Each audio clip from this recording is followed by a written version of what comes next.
कल्पना कीजिए एक ऐसे इंसान की जो एक शानदार पेंटर भी है और एक बहुत ही कुशाग्र इंजीनियर भी है। हाँ, एक बेहतरीन साइंटिस्ट भी और साथ ही एक बहुत गहरा फिलोसोफर भी। मतलब सुनने में तो किसी कॉमिक बुक के सुपर हीरो की छवि बनती है दिमाग में। बिल्कुल, ऐसा लगता है जैसे किसी एक इंसान में इतनी सारी खूबियां होना नामुमकिन है। लेकिन सच तो ये है कि ये कोई काल्पनिक किरदार नहीं था। हम बात कर रहे हैं महान लियोनार्डो दा विंची की। सही कहा।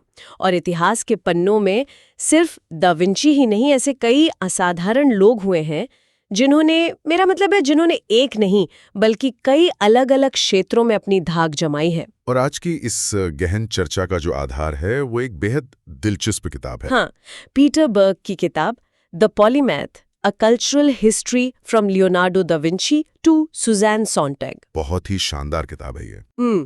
तो आज का हमारा उद्देश्य ये समझना है कि आखिर एक पॉलीमैथ असल में होता क्या है, इतिहास के सबसे महान पॉलीमैथ्स कौन थे, और आज के इस दौर में जहां हर तरफ बस स्पेशलाइजेशन का बोलबाला है, क्या कोई इंसान फिर से पॉलीमैथ बन सकता है? एग्जैक्टली। चलिए इसे थोड़ा विस्तार से समझते हैं। और इस शानदार सफर में मेरे साथ है हमारे विशेषज्ञ जो इन सभी सवालों की परतों को खोलेंगे। इस विषय पर चर्चा करना वाकई बहुत रोमांचक है।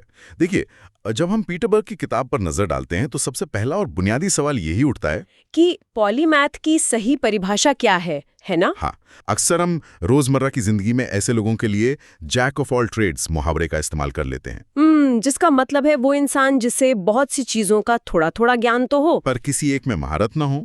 लेकिन किताब इस धारणा को पूरी तरह से नकारती है। अच्छा। हाँ, पीटर बर्ग बहुत स्पष्ट रूप से कहते हैं कि एक असली पॉलीमैथ वो नहीं है जिसके पास सिर्फ सतही या ऊपर ऊपर की जानकारी हो। तो फिर वो क्या है? ये वो इंसान है जिसने कई अलग अलग विषयों और क्षेत्रों में असल और गहरी महारत हासिल की हो। यानी उनका ज्ञान केवल फैला हुआ नहीं होता बल्कि उसकी जड़ें बहुत गहरी होती हैं। वो सिर्फ शौकिया तौर पर चीजें नहीं सीखते, वो उस फील्ड के मास्टर बन जाते हैं। मैंने इस किताब के नोट्स पढ़ते हुए एक बड़ा अजीब सा कॉन्सेप्ट देखा था। कौन सा? लोमड़ी और साही, यानी फॉक्स एंड हेजहॉग का कॉन्सेप्ट। अब मतलब एक पॉलीमैथ का इन जानवरों से क्या लेना देना है? वो हिस्सा सच में बहुत दिलचस्प है। असल में ये विचार मशहूर दार्शनिक यशाया बर्लिन के एक निबंध से लिया गया है। ओके। इसे ऐसे समझिए, एक लोमड़ी बहुत चालाक होती है। वो हर दिशा में भागती है और उसे अपने आसपास की दुनिया की अनगिनत छोटी छोटी चीजों का ज्ञान होता है। मतलब उसकी रुचियां बहुत व्यापक होती हैं। लेकिन बहुत बड़ी बात पता होती है। वो दुनिया को एक सिंगल फोकस्ड नजरिए से देखता है। सही कहा। अब पीटर बर्ग का कहना है कि एक असली पॉलीमैथ में ये दोनों खूबियां एक साथ मौजूद होती हैं। अच्छा, तो मतलब वो लोमड़ी की तरह हर नई चीज को जानने के लिए भागते हैं? हाँ, लेकिन जब कुछ सीखते हैं तो साही की तरह उसमें पूरी तरह डूब जाते हैं। वाओ! उनके अंदर एक लोमड़ी जैसी व्यापक और विविध रुचियां होती हैं जो सब कुछ जानना चाहती है। लेकिन इसके साथ ही उनके अंदर एक साही जैसी गहरी दृष्टि और एकाग्रता भी होती है। एग्जैक्टली, वो सिर्फ अलग अलग दिशाओं में भटकते नहीं हैं, बल्कि उस सारे बिखरे हुए ज्ञान को एक सूत्र में पिरोकर एक बड़ी और स्पष्ट तस्वीर देख पाते हैं। जब किसी एक इंसान के दिमाग में ये दोनों तरीके काम करते हैं, तब जाकर एक पॉलीमैथ का जन्म होता है। बिल्कुल। ये तो मैं कहूंगी किसी सुपर पावर से कम नहीं लगता। लेकिन क्या कोई खास विशेषताएं या गुण होते हैं जो इन पॉलीमैथ्स में आमतौर पर पाए जाते हैं? पीटर बर्ग ने कुछ बहुत ही स्पष्ट गुणों को रेखांकित किया है जो लगभग हर महान पॉलीमैथ में पाए गए हैं। जैसे कि? इनमें सबसे पहली और सबसे जरूरी विशेषता है उनकी अथाह जिज्ञासा, यानी क्यूरियोसिटी। पर ये कोई आम जिज्ञासा तो नहीं होगी जो हम और आप रोजमर्रा में महसूस करते हैं। बिल्कुल नहीं। किताब में से ऑमनिवोरस यानी सब कुछ जानने की भूख और रिलेंटलेस बताया गया है। मतलब कभी न थकने वाली। हाँ, जैसे अगर हम आइजैक न्यूटन या दा विंची की बात करें तो उनके अंदर ज्ञान को हासिल करने की एक ऐसी प्यास थी जो कभी बुझती ही नहीं थी। वो अपने आसपास की दुनिया को सिर्फ देखते नहीं थे, बल्कि उसके हर छोटे बड़े रहस्य को समझना चाहते थे। उनके लिए सवाल पूछना कोई काम नहीं था, बल्कि सांस लेने जितना जरूरी था। जिज्ञासा तो समझ आती है, लेकिन देखिए सिर्फ जानने की इच्छा होने से कोई मास्टर तो नहीं बन जाता। सही पॉइंट है। इसके लिए तो भयंकर फोकस की भी जरूरत पड़ती होगी। मुझे याद आ रहा है मैंने कहीं जॉन वॉन न्यूमन के बारे में पढ़ा था, जो बहुत बड़े गणितज्ञ थे। हाँ, कि उनका काम करने का तरीका बहुत ही अजीब था। जॉन वॉन न्यूमन का उदाहरण किताब में बहुत शानदार तरीके से दिया गया है। उनकी एकाग्रता का स्तर ऐसा था जिस पर आज के दौर में यकीन करना मुश्किल है। कैसे? ऐसा कहा जाता है कि वॉन न्यूमन भयंकर शोरगुल और पूरी तरह से अराजक माहौल के बीच भी पूरी गहराई से अपना काम कर सकते थे। मतलब उन्हें शांति नहीं चाहिए थी? बिल्कुल नहीं। वो अक्सर अपने घर के लिविंग रूम में बैठकर काम करते थे, जहां टीवी चल रहा होता था, लोग बातें कर रहे होते थे और बच्चे खेल रहे होते थे, जहां एक आम इंसान को कोई भी पेचीदा काम करने के लिए पूर्ण शांति चाहिए होती है। और एक बंद कमरा चाहिए होता है। हाँ, वहीं पॉलीमैथ्स का अपने दिमाग पर ऐसा नियंत्रण होता है कि बाहरी दुनिया का शोर उनके विचारों की गहराई को छू भी नहीं पाता। वाह, ये तो सच में हैरान करने वाला है। आज के जमाने में तो हम फोन का एक नोटिफिकेशन बजने पर अपना फोकस खो देते हैं। यही उनके दूसरी बड़ी ताकत है। और इसके साथ ही नई चीजों को तेजी से सीखना और एक बहुत ही तेज याददाश्त का होना भी उन्हें अलग बनाता है। मतलब उनके पास विशाल मात्रा में जानकारी को अपने दिमाग में स्टोर करने की क्षमता होती है और जरूरत पड़ने पर अलग अलग विषयों के बीच तुरंत स्विच करने की असाधारण क्षमता भी होती है। वे एक विषय के नियमों को दूसरे विषय में लागू करने की कल्पनाशीलता रखते हैं। इसके पीछे उनकी जबरदस्त ऊर्जा का भी बड़ा हाथ होता होगा। बिल्कुल। कई पॉलीमैथ्स बहुत कम नींद लेकर भी लंबी अवधि तक लगातार काम कर सकते थे। यहाँ बात सच में बहुत दिलचस्प हो जाती है, क्योंकि जब भी हम पॉलीमैथ शब्द सुनते हैं या फिर रेनेसा मैन जैसे शब्दों का इस्तेमाल करते हैं तो अक्सर हमारे दिमाग में सिर्फ यूरोपीय इतिहास या पश्चिमी दुनिया की तस्वीर ही उभरती है। हाँ, ऐसा लगता है जैसे ये सिर्फ यूरोप की बपौती हो। लेकिन जहाँ तक मैं समझ पाई हूँ, किताब इस बात को बिल्कुल नहीं मानती। नहीं, बिल्कुल नहीं मानती। पीटर बर्ग ने बहुत स्पष्ट किया है कि ये सिर्फ पश्चिमी दुनिया तक सीमित कॉन्सेप्ट नहीं है। अगर हम प्राचीन चीन की तरफ देखें तो वहाँ ज्ञान की इस व्यापकता को एक बहुत ही सम्मानजनक दर्जा दिया गया था, जिसे वो ब्रॉड स्टडीज या व्यापक अध्ययन कहते थे। अच्छा।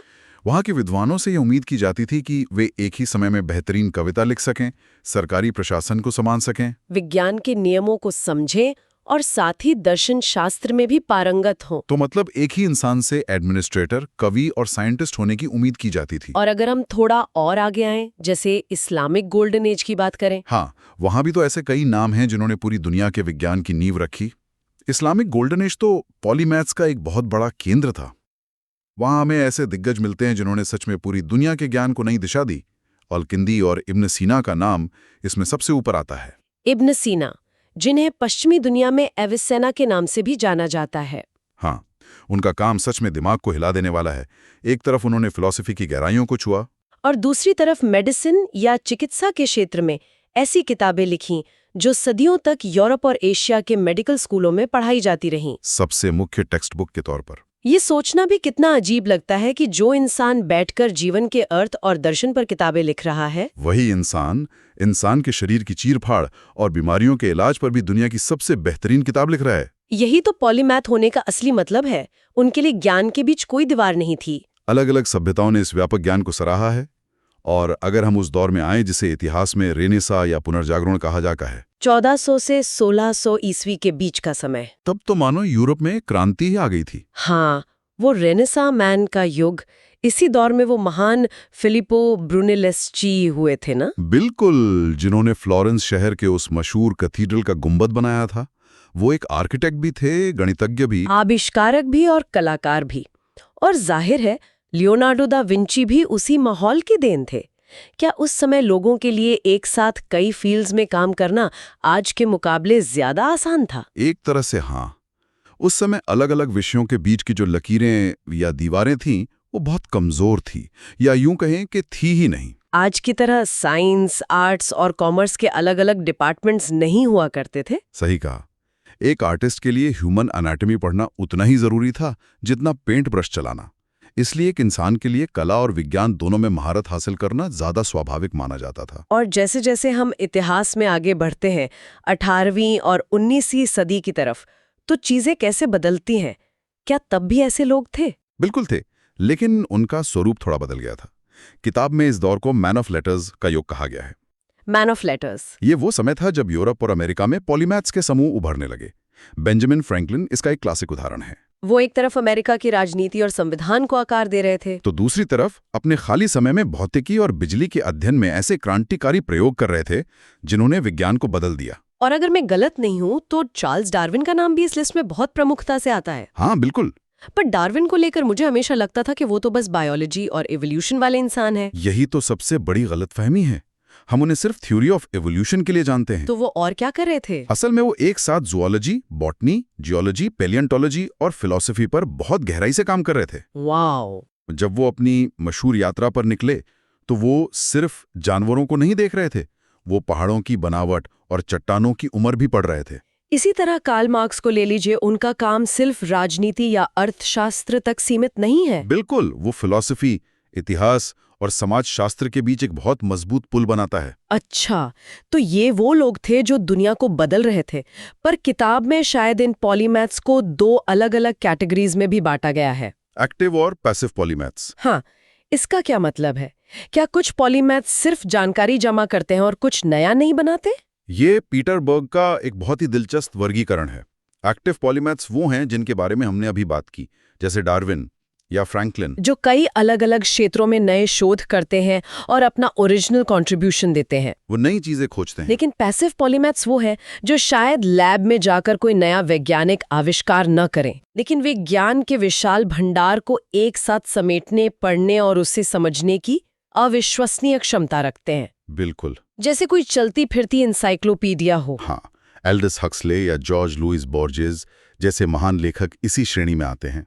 उनका ज्ञान इतना व्यापक था कि वे अपनी कहानियों और उपन्यासों में इतिहास, विज्ञान, दर्शन और कला के अनगिनत संदर्भों को एक साथ पिरो सकते थे। या फिर हम उन एनसाइक्लोपीडिस्ट्स की बात कर सकते हैं जिन्होंने सबसे पहले दुनिया भर के ज्ञान को किताबों में इकट्ठा करने का बीड़ा उठाया। वे भले ही नए आविष्कारक न हों, लेकिन ज्ञान के संरक्षण और संश्लेषण में उनका योगदान एक्टिव पॉलीमैथ्स से कम नहीं है। सही बात है। यहाँ जो सबसे आकर्षक बात है वो ये है कि हमने अभी तक इन महान लोगों की इतनी तारीफ की है, इनकी खूबियों की बात की है। हाँ। लेकिन मुझे लगता है कि इतिहास इनके साथ बहुत अच्छा बर्ताव नहीं करता। हम आज इन लोगों को उस तरह से याद नहीं करते जैसे किया जाना चाहिए। ये सच में एक बहुत बड़ी विडंबना है जिस पर पीटर बर्ग ने किताब में बहुत जोर दिया है। वो लिखते हैं कि इतिहास पॉलीमैथ्स के प्रति निर्दयी होता है। निर्दयी होता है? कैसे? इंसान का दिमाग बहुत ही जटिल चीजों को प्रोसेस करने में आलस महसूस करता है। इतिहासकार हों या आम लोग, हम सबको चीजों को आसानी से समझने के लिए उन्हें अलग अलग खांचों या बॉक्सेस में बांटना पसंद है। हाँ, ये बात तो है। जैसे अगर कोई बहुत अच्छा सिंगर भी है और एक्टर भी, तो हम अक्सर उसे किसी एक ही बॉक्स में फिट करने की कोशिश करते हैं। बिल्कुल। और समय के साथ दुनिया इन महान पॉलीमैथ्स को भी उनकी किसी एक ही सबसे मशहूर उपलब्धि के लिए याद रखने लगती है। जैसे डार्विन को सिर्फ इवोल्यूशन के बॉक्स में डाल दिया जाता है और न्यूटन को सिर्फ ग्रेविटी के बॉक्स में।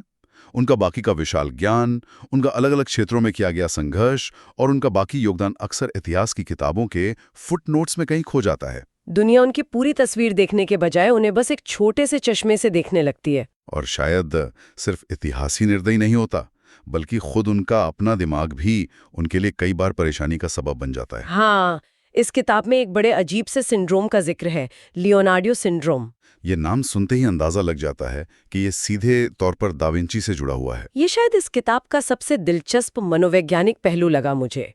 लियोनार्डो सिंड्रोम वह स्थिति है जब किसी इंसान की रुचियां, उसकी जिज्ञासा इतनी ज्यादा दिशाओं में फैल जाती हैं कि वो अपना ध्यान किसी एक प्रोजेक्ट पर केंद्रित नहीं रख पाता। दा विंची इसके सबसे बड़े शिकार थे। वो एक पेंटिंग बनाना शुरू करते थे, लेकिन फिर अचानक उन्हें याद आता था कि इंसान की मांसपेशियां कैसे काम करती हैं, तो वो पेंटिंग छोड़कर मेडिकल रिसर्च करने लगते। फिर उन्हें पानी के बहाव या हवा के दबाव में दिलचस्पी होने लगती। मतलब वो एक साथ इतने सारे विषयों में उलझ जाते थे कि उनके काम अधूरे रह जाते थे। प्रोजेक्ट्स, कई मशहूर पेंटिंग्स और बहुत सी मशीनें जिन्हें बनाने का उन्होंने सोचा था, वो कभी पूरी ही नहीं हो पाईं। उनकी वही बेतहाशा जिज्ञासा जो उनकी सबसे बड़ी ताकत थी, वही उनके लिए एक चुनौती बन गई। ये सिंड्रोम हमें बताता है कि एक ही दिमाग में कई सारी दुनिया का एक साथ चलना कितना थका देने वाला और मुश्किल हो सकता है। बिल्कुल सही। तो इस सब का मतलब क्या है, खास तौर पे आज की दुनिया के लिए? ये एक बहुत ही प्रासंगिक सवाल है, क्योंकि जब हम 19वीं सदी के मध्य से लेकर आज तक के दौर को देखते हैं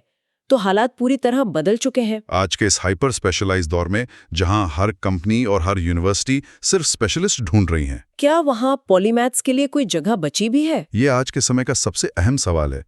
किताब में 1850 के बाद के समय को एज ऑफ टेरिटोरियलिटी कहा गया है। इसका क्या अर्थ हुआ? ये वो दौर था जब ज्ञान के अलग अलग विषयों ने अपने चारों ओर मजबूत दीवारें खड़ी कर लीं। विज्ञान ने अपनी अलग दुनिया बसा ली, साहित्य ने अपनी और दर्शन ने अपनी। और आज तो हम पूरी तरह से विशेषज्ञता के युग में जी रहे हैं। आज तो अगर आप पीएचडी कर रहे हैं तो आपको किसी एक विषय के भी एक बहुत ही छोटे से हिस्से, शायद किसी एक सेल या मॉलिक्यूल पर अपनी पूरी जिंदगी लगानी पड़ती है। अगर कोई कॉर्पोरेट में काम करता है तो उसे कहा जाता है कि बस एक ही टूल या एक ही प्रोसेस में मास्टर बनो। ऐसे में अगर कोई इंसान कई विषयों में दिलचस्पी दिखाता है तो उसे अक्सर लोग गंभीरता से नहीं लेते, उसे भटकावा मान लिया जाता है। और पीटर बॉक्स इसी बात को लेकर चेतावनी देते हैं। वो विश्लेषण करते हैं कि ये अति विशेषज्ञता या हाइपर स्पेशलाइजेशन इंसानियत के लिए खतरनाक क्यों हो सकता है। सोचिए, अगर हर इंसान सिर्फ अपने एक छोटे से दायरे या साइलों में ही सोचता रहेगा तो दुनिया की बड़ी और जटिल समस्याओं का समाधान कौन करेगा? जैसे क्लाइमेट चेंज या ग्लोबल इकोनॉमी, ये कोई ऐसे मुद्दे नहीं हैं जिन्हें सिर्फ एक साइंटिस्ट या सिर्फ एक इकोनॉमिस्ट अकेले सुलझा सके। एकदम सटीक बात। दुनिया के सबसे बड़े इनोवेशन और सबसे जटिल समस्याओं के समाधान अक्सर उन लोगों से आते हैं जो अलग अलग विषयों की सीमाओं को लांघ सकते हैं, जो विज्ञान और मानवी को एक साथ जोड़कर देख सकते हैं। अगर मौसम विज्ञानी और अर्थशास्त्री आपस में बात ही नहीं करेंगे तो नीतियां कैसे बनेंगी? इसके लिए एक समग्र सोच की जरूरत होती है जो पॉलीमैथ्स लाते हैं। लेकिन क्या आज के कॉर्पोरेट और एकेडमिक ढांचे में कोई पॉलीमैथ सर्वाइव कर सकता है? क्या आज के दौर में ऐसे लोग हैं?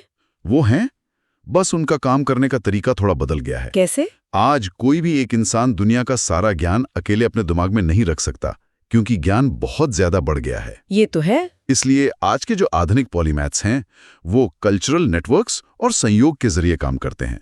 वे अलग अलग क्षेत्रों के विशेषज्ञों के बीच एक पुल का काम करते हैं। जैसे कि अमर्त्य सेन का उदाहरण दिया जाता है, जो अर्थशास्त्र के कड़े गणित को दर्शन और नैतिकता के साथ जोड़ देते हैं। या फिर सूजन सोंटेग, जिन्होंने फोटोग्राफी, साहित्य और समाज की संस्कृति को एक साथ लाकर देखा। आज के ये लोग हर चीज के विशेषज्ञ भले ही ना हो, लेकिन वे जानते हैं कि विभिन्न क्षेत्रों के ज्ञान को एक साथ कैसे लाया जाए। उन्हें पता है कि किस डॉट को किस डॉट से जोड़ना है ताकि पूरी तस्वीर साफ हो सके। अगर हम इसे एक बड़ी तस्वीर से जोड़कर देखें तो मुझे लगता है कि इस पूरी किताब और हमारी आज की चर्चा का सार यही है कि ज्ञान को अलग अलग खांचों में बांटना शायद हमारी सहूलियत के लिए जरूरी हो गया हो। लेकिन असली जादू और असली ज्ञान उन खांचों के बीच के खाली स्थानों में ही पनपता है। भले ही आज जॉब मार्केट में स्पेशलिस्ट्स की भारी मांग है, लेकिन चीजों को एक होलिस्टिक नजरिए से देखने की कला आज भी उतनी ही मूल्यवान है। शायद आज दुनिया को इसकी पहले से कहीं ज्यादा जरूरत है। इतिहास हमें बार बार यही सिखाता है कि जब भी अलग अलग विषयों और विचारों का संगम होता है, तभी इंसानियत एक बड़ी छलांग लगाती है। इसलिए अपनी जिज्ञासा को जिंदा रखना और अलग अलग विषयों के बीच की कड़ियों को जोड़ने की कोशिश करना हमारे मानसिक विकास के लिए बहुत जरूरी है। बिल्कुल। और इसी बात पर आज की इस गहन चर्चा को खत्म करने से पहले एक विचार छोड़कर जाना चाहूंगी सुनने वालों के लिए, जिस पर सोचना बहुत दिलचस्प होगा। वो क्या? आज हम एक ऐसे युग में जी रहे हैं जहां आर्टिफिशियल इंटेलिजेंस और मशीनें विशिष्ट कार्यों में, यानी स्पेशलाइज्ड टास्क्स में, हम इंसानों से कहीं ज्यादा बेहतर, तेज और सटीक होती जा रही हैं। हाँ, इसमें कोई शक नहीं है। अगर डेटा का विश्लेषण करना हो या किसी एक विषय की बहुत गहरी जानकारी देनी हो तो मशीनें हमें पीछे छोड़ रही हैं।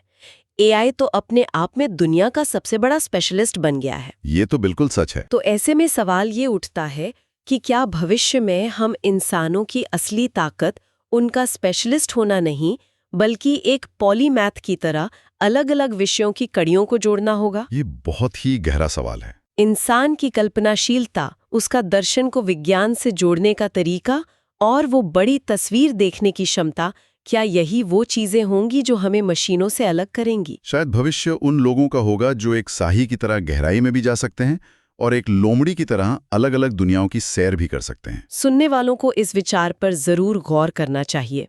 आज की इस गहन चर्चा में बस इतना ही। सीखते रहिए और अपनी जिज्ञासा की सीमाओं को बढ़ाते रहिए। अगर आपको ये चर्चा पसंद आई तो हमें फॉलो करना ना भूलें ताकि आप कोई भी एपिसोड मिस ना करें। लास्ट में प्लीज सपोर्ट कीजिए बुक वॉइस स्टूडियो को, सब्सक्राइब करें और हमारी न्यू वीडियो सबसे पहले देखने के लिए बेल आइकन दबाएं।